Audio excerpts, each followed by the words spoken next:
Olá, meus amigos. Uma madrugada de friozinho, mas de estudo da Bíblia, preparando uma devocional para abençoar seu coração.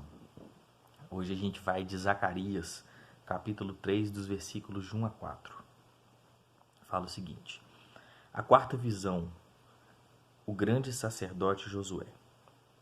Em outra visão, Deus me mostrou o grande sacerdote Josué, que estava de pé em frente do anjo do Senhor.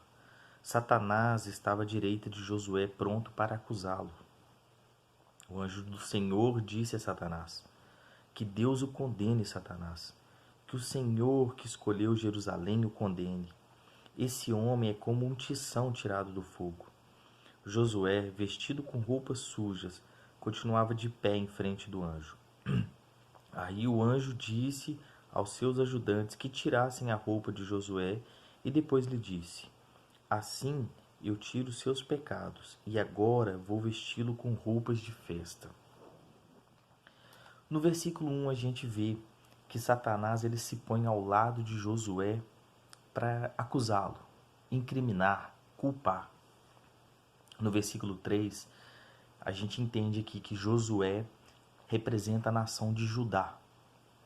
E roupas sujas representam o pecado. Então a nação de Judá estava suja do pecado, manchada com pecado, e Satanás do lado, pronto para acusar.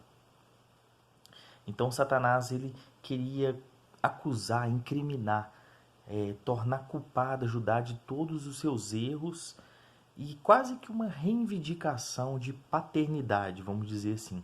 Era como se ele estivesse falando o seguinte: olha, se vocês fazem o que Deus reprova e o que eu aprovo, então vocês são meus.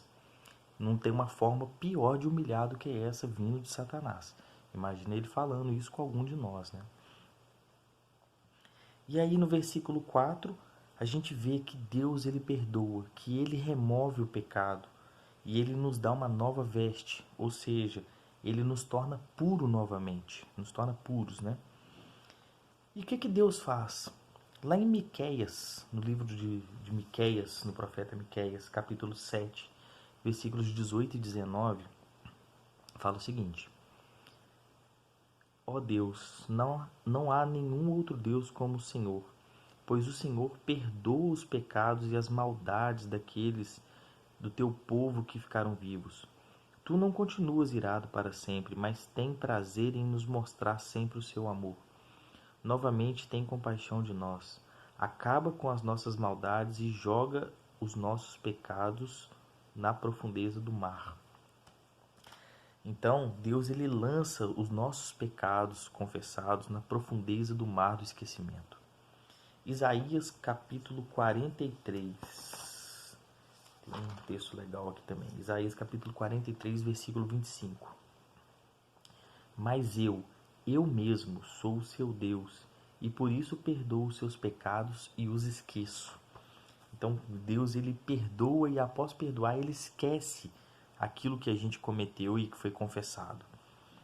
Satanás, que significa acusador, ele vive para nos acusar, para nos fazer carregar a culpa dos nossos pecados.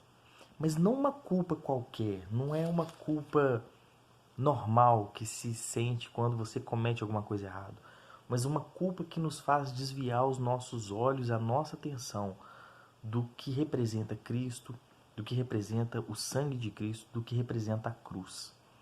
E aí vale um adendo. É interessante que a gente sinta uma culpa que nos leva ao arrependimento, que nos leva a confessar os nossos pecados a Deus.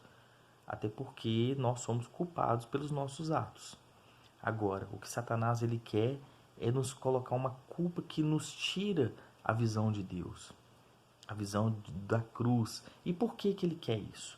Por que Satanás nos quer sentindo esse tipo de culpa? Por que ele quer desviar o nosso foco e a nossa atenção da cruz e do sangue de Cristo? E eu tenho algumas respostas para isso.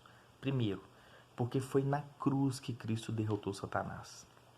Satanás não quer que a gente olhe para o local da derrota dele. Segundo, porque foi na cruz que Cristo derramou o seu sangue para nos limpar de todo o pecado e nos purificar de toda injustiça. Ou seja, não há culpa se há o sangue de Cristo. O sangue de Cristo nos lava de todo pecado, nos purifica de toda culpa, de toda injustiça. Terceiro, porque na cruz que Cristo carregou o pecado do mundo, levando toda a culpa sobre si. Repito, levando toda a culpa sobre si. Então Satanás ele tenta nos culpar, mas essa culpa Cristo levou ela na cruz e cravou ela na cruz. Não tem mais do que sermos condenados. Cristo leva essa culpa toda sobre ele e vence ela quando ele ressuscita e volta aos céus. O que de fato a gente pode entender aqui, diante da Bíblia toda, diante do que é santidade, diante do que é pureza, é que apenas uma pessoa, só uma, poderia nos culpar dos pecados, poderia nos acusar. É o próprio Cristo, porque ele não pecou. E isso me remete àquela passagem da mulher que foi pega em adultério. E os mestres da lei, os religiosos da época, pegaram aquela mulher e falaram: olha, segundo a lei de Moisés, a gente tem que apedrejar ela até a morte. Então Cristo aparece lá e fala: olha, se algum de vocês nunca pecou, pode atirar a pedra. Então quem nunca pecou, que atire a primeira pedra e mate ela. Ninguém atirou e foi saindo um por um. Cristo não tinha pecado, poderia tirar a pedra. E pelo contrário, ele vira e fala assim para a mulher: ninguém vai te condenar? A mulher responde: parece que ninguém condenou, né? Então aí ele vira e fala: olha, ninguém condenou, nem eu. Então vá e não peques mais. Então essa é a mensagem que Cristo tem para nós, essa palavra maravilhosa de Zacarias que nos lembra o perdão de Deus e que não há culpa sobre aqueles que estão em Cristo. Nem Satanás mesmo pode nos acusar. Cristo levou a nossa culpa na cruz. E por isso hoje a gente pode ficar totalmente feliz e totalmente agraciado. Se a gente peca e se a gente se arrepende de verdade, a gente tem um Cristo que nos perdoa e que não nos imputa culpa alguma.